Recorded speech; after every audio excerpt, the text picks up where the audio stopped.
విజయవాడ ప్రజల కష్టాలను చూసి గుండె తరుక్కుపోతుంది. చిన్నపిల్లలు, మహిళలు, వృద్ధులు ఈ వరదల బారిన పడి ఎంత నరకం అనుభవిస్తున్నారో వారి మాటలు వింటుంటేనే మనకు అర్థమవుతుంది. కనీసం చిన్నపిల్లలకి పాలు అందటం లేదు, రోజుల తడబడి తాగేదానికి నీళ్లు అందటం లేదు. ఈరోజు ఎంతమంది వరదల్లో కొట్టుకుపోయారో అర్థం కాని పరిస్థితుల్లో అందరూ కూడా బాధపడుతూ ఏడుస్తూ ఉన్నారు. నిజంగా ప్రజలు ఇన్ని కష్టాలు పడటానికి, ఇంతమంది ప్రాణాలు పోవటానికి ఈ రాష్ట్ర ప్రభుత్వం కారణం కాదని నేను అడుగుతున్నాను. ముఖ్యంగా మంత్రుల విహారయాత్రలు, హాలిడేస్ ఎంజాయ్ చేయడంలో ఉన్న చిత్తశుద్ధి రాష్ట్ర ప్రజల మీద లేదు అని నేను గట్టిగా చెప్పగలను. ఇదేదో నేను విమర్శించడానికి చెప్పటం లేదు.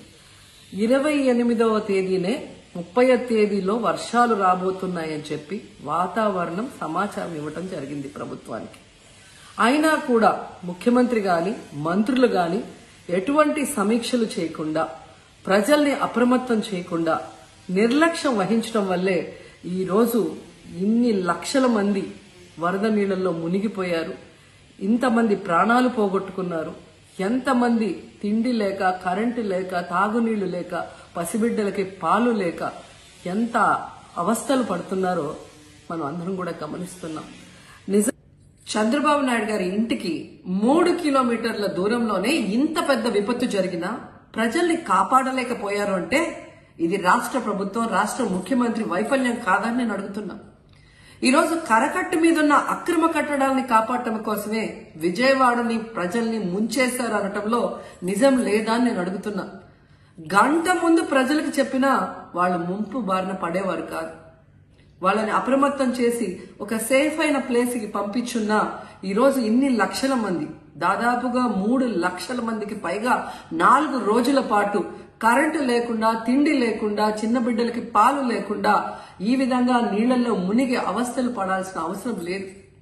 దురదృష్టం ఏంటంటే ఈ రాష్ట్ర ముఖ్యమంత్రి నుంచి మంత్రుల వరకు ఎప్పుడు ఫ్రైడే వస్తుందా, ఎప్పుడు హైదరాబాద్కి వెళ్దామా, లేదా ఎప్పుడు విహారయాత్రలకు వెళ్దామా అని ప్లాన్ చేసుకోవడంలోనే చిత్తశుద్ధిగా ఉన్నారనేది ఈ 5 రోజులు మీరు చూస్తే మీకే అర్థమవుతుంది. 30వ తేదీ భారీ వర్షాలు వస్తాయని ముఖ్యమంత్రి గారికి, మంత్రులకి 28వ తేదీనే వాతావరణ శాఖ సమాచారం అందించినా ఎటువంటి సమీక్షలు లేదు, ఎటువంటి ముందస్తు జాగ్రత్తలు లేదు, ప్రజల్ని కాపాడాలన్న చిత్తశుద్ధి లేదు అనేది స్పష్టంగా అర్థమవుతుంది. ఎందుకంటే ఈ రోజుటి వరకు 4-5 రోజులు ప్రజలకి తిండి అందించడంలో ఈ ప్రభుత్వం విఫలమైంది. కనీసం ఇది జరిగినప్పుడు సీఎం గారు పనిచేయట్లేదు, వయసు అయిపోయింది. డిప్యూటీ సీఎం గారు, పంచాయతీరాజ్ శాఖ మంత్రి గారు కనీసం తన శాఖను అప్రమత్తం చేసి ప్రజల్ని కాపాడాల్సిన బాధ్యత ఉన్నా ఈ రోజు 5 రోజుల వరకు ఆయన అసలు విజయవాడ వైపే రాలేదు. ఇక ఆ కాన్స్టిట్యున్సీ ఎమ్మెల్యే ప్లస్ రాష్ట్ర మంత్రి లోకేష్ గారు మొత్తం మునిగిపోయి మంగళగిరి, విజయవాడ అలల్లాడిపోతుంటే ఆయన హైదరాబాద్ లో ఎంజాయ్ చేస్తున్నారు. ఇక హోంమంత్రి గారు తెలిసిన సంగతే. ఇక మున్సిపల్ శాఖ మంత్రి నారాయణ గారు ఈరోజు విజయవాడని ముంచేసింది ఈ మున్సిపల్ శాఖ నిర్లక్ష్యం కాదని నేను అడుగుతున్నా.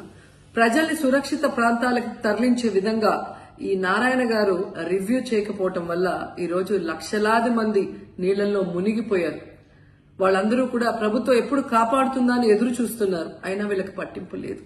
ఇక రామానాయుడు గారు ఇరిగేషన్ మంత్రి, కనీసం ముందస్తు రివ్యూలు లేదు. కనీసం వరదలు వచ్చి ప్రజలు మునిగిపోతుంటే బోట్లను కూడా కొనుగోలు చేసో రెంట్కి తీసుకొని ఆ ప్రజల్ని తరలించే కార్యక్రమం ఆయన కూడా చేయలేదు. ఇక ఎప్పుడు వరదలు వచ్చినా, భారీ వర్షాలు వచ్చినా ముఖ్యమైన శాఖ రెవెన్యూ శాఖ. అనగాన సత్యప్రసాద్ గారు ఈయన విహారయాత్రలో ఎంజాయ్ చేస్తున్నాడు. కనీసం పునరావాస కేంద్రాలు ఏర్పాటు చేయాలి, మరి ఆ ప్రజలకి పాలు, తిండి అన్ని అందించాల్సిన బాధ్యత ఉన్నా ఏం పట్టించుకోలేదు. సో ఈ విధంగా చంద్రబాబు నాయుడు గారి దగ్గర నుంచి మంత్రులంతా కూడా ప్రజల్ని గాలికి వదిలేసి ఎలా నిర్లక్ష్యం వహిస్తున్నారో చూడండి. ఇప్పటికైనా వాళ్ళు కళ్ళు తెరిచి ప్రజల్ని కాపాడండి అని చేతులెత్తి నమస్కరిస్తున్నా. గతంలో జగనన్న ఏ విధంగా వాలంటీర్ వ్యవస్థ ద్వారా, సచివాలయ వ్యవస్థ ద్వారా ప్రజలకి ఏం కావాలన్నా ఇమీడియట్ గా వాళ్ళకి అందుబాటులోకి తీసుకెళ్లటమే కాకుండా ఏదైనా ప్రకృతి వైపరీత్యం వచ్చినప్పుడు వెంటనే వాళ్ళని సురక్షితంగా కాపాడే విధంగా ఈ సచివాలయ వాలంటీర్ వ్యవస్థని ఉపయోగించుకోండి. జగనన్న మీద కక్షతో ఆ వ్యవస్థల్ని నాశనం చేయడం వల్లే ఈ రోజు ప్రజలకు ఎవరు ఏం అందించలేకపోతున్నారని తెలుసుకోండి. అండ్ ఈరోజు జగనన్న విజన్ ఉన్న నాయకుడు, ప్రజల్ని ప్రేమించే నాయకుడని మరోసారి రుజువు చేసుకున్నారు. ఆయన కట్టించిన ప్రొటెక్షన్ వాళ్ళు లేకపోతే ఇంకా 1,50,000 పైగా కుటుంబాలు మునిగిపోయే ప్రమాదం ఉండేది.